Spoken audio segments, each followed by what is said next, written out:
کے ساتھ ایک چیز ہے حفظ، جو چیز معلوم کی ہے یا جو لوازمات ہیں جو مستحضر ہو گئے، یعنی ایک بار سامنے آ گئے، پیش نظر ہیں، یہ پھر یاد بھی رہیں۔ بیچ میں اور بھی عنوانات قائم کیے ہیں کچھ لوگوں نے، حسن تعقل، حسن تعلم۔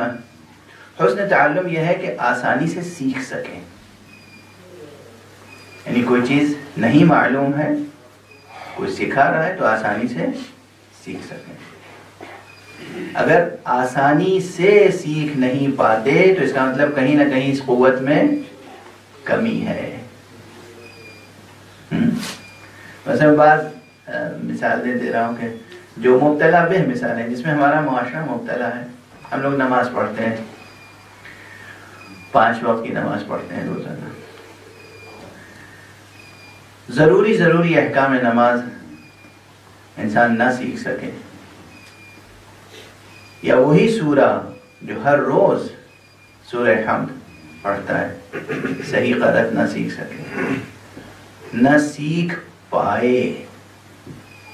یہ جو لوگ کہتے ہیں ہم سیکھ نہیں پاتے، وہاں مجھے بہت تأمل ہوتا ہے، میں آسانی سے یہ عذر قبول نہیں کرتا ہوں۔ میں یہی سمجھتا ہوں کہ یہ شخص پوری توجہ دے نہیں رہا ہے۔ لیکن نفس انسانی میں حق سبحانہ و تعالیٰ نے، خالق نے بڑی صلاحیتیں دی۔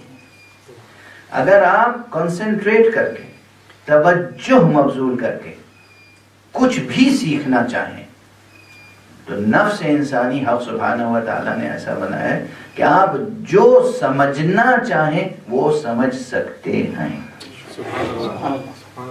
جو سیکھنا چاہیں آپ سیکھ سکتے ہیں۔ حق سبحانہ و تعالیٰ نے آپ کے نفس کو یہ قوت دی ہے۔ نہ سیکھ پانا، نہ سیکھ سکنا، یعنی کہیں نہ کہیں ہمارے ایفرٹ میں کمی ہے، کہیں نہ کہیں ہم سنسیئرٹی میں کمی ہے، ایفرٹ میں کمی ہے، کوشش میں کمی ہے، قد و کاوش میں کمی ہے، یا ہم اس چیز کی اہمیت کو نہیں سمجھ رہے۔ مولانا صاحب یوں ہی کہتے ہیں قرأت بہت ضروری ہے، ہم جیسے پڑھتے آ رہے ہیں 50 سال سے، ہم بس ٹھیک ہے، ہمارے ابا بھی ایسے ہی پڑھتے تھے، ہم بھی ایسے ہی پڑھتے ہیں، انشاءاللہ ہماری اولاد بھی ایسے ہی پڑھے گی۔ کیا مشکل ہے سیکھنے کی قوت۔ حسن تعلم، تعلم یعنی سیکھنا، اور تعلیم یعنی سکھانا۔ علمہ سکھایا، تعلم خود سیکھا۔ تو حسن تعلم یہ بھی ایک منزل ہے حکمت کی۔ ذکاء، سرعت فہم، حسن تعلم، حسن تعقل، جو سیکھ رہے ہیں اچھی طرح سے اسے کنسیو کر سکیں، کلیئرٹی آ جائے ذہن میں، ذہن کا آئینہ اتنا صاف و شفاف ہو، صفائے نفس، صفائے قلب، صفائے ذہن، اتنا شفاف آئینہ ہو کہ جو بات ہم نے لفظوں سے سنی ہے اس کی ذہن میں پوری تصویر بن جائے، تصویر مسئلہ، تصویر حقائق، تصویر تصورات، تصویر تصدیقات۔ یہ ذہن کے آئینے میں اور یہ فولاد کے آئینے میں یا شیشے کے آئینے میں یہی تو فرق ہے۔ یہ شیشے کا آئینہ اور فولاد کا آئینہ اسی چیز کو دکھاتا ہے جو دیکھے جانے کے لائق ہو، ذہن کا آئینہ وہ چیز بھی دکھا دیتا ہے جو ان آنکھوں سے دیکھے جانے کے لائق نہیں ہے۔ آئینے میں محبت دکھائی دیتی ہے، شیشے کے آئینے میں، مگر دل کے آئینے میں صاف نظر آتی ہے۔ تو ذہن کے آئینے کا صاف ہونا، صفائے ذہن، صفائے قلب، یہ بھی حکمت کے مراحل میں سے ایک مرحلہ ہے۔ اور پھر ہے حفظ اور تذکر۔ حفظ یہ کہ یہ سب جو آپ نے سیکھا، سمجھا، یہ سب محفوظ رہے ذہن میں اور وقت پر کام آ جائے۔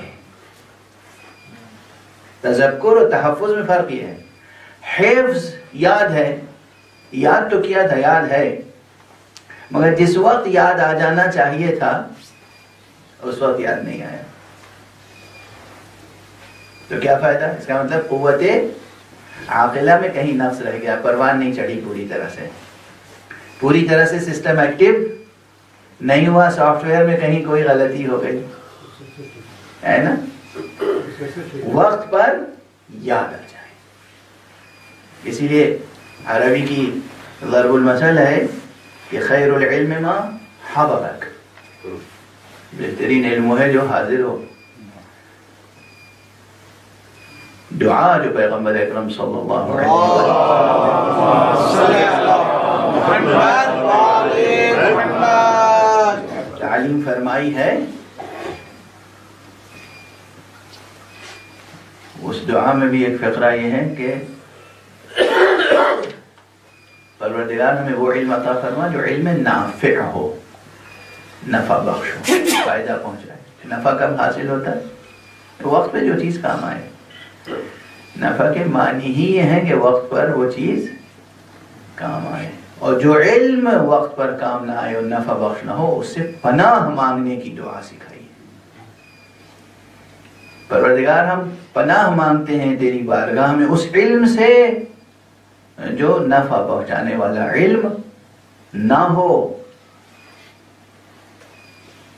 دیکھیے یہ چھوٹی سی دعا ہے مگر خود اس میں کتنی بحث کی ضرورت ہے۔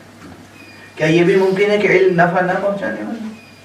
کیا اس علم سے پناہ بھی مانگی جاتی ہے؟ یہی اسلام، یہی قرآن، یہی پیغمبر علم و حیات حضرت محمد مصطفیٰ صلی اللہ علیہ وسلم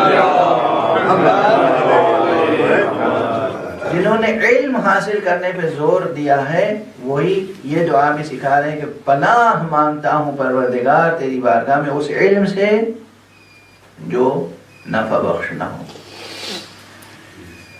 یہیں سے علم حکمت، وصف حکمت، یہ جو علم اخلاق میں وصف حکمت ہے، اس کے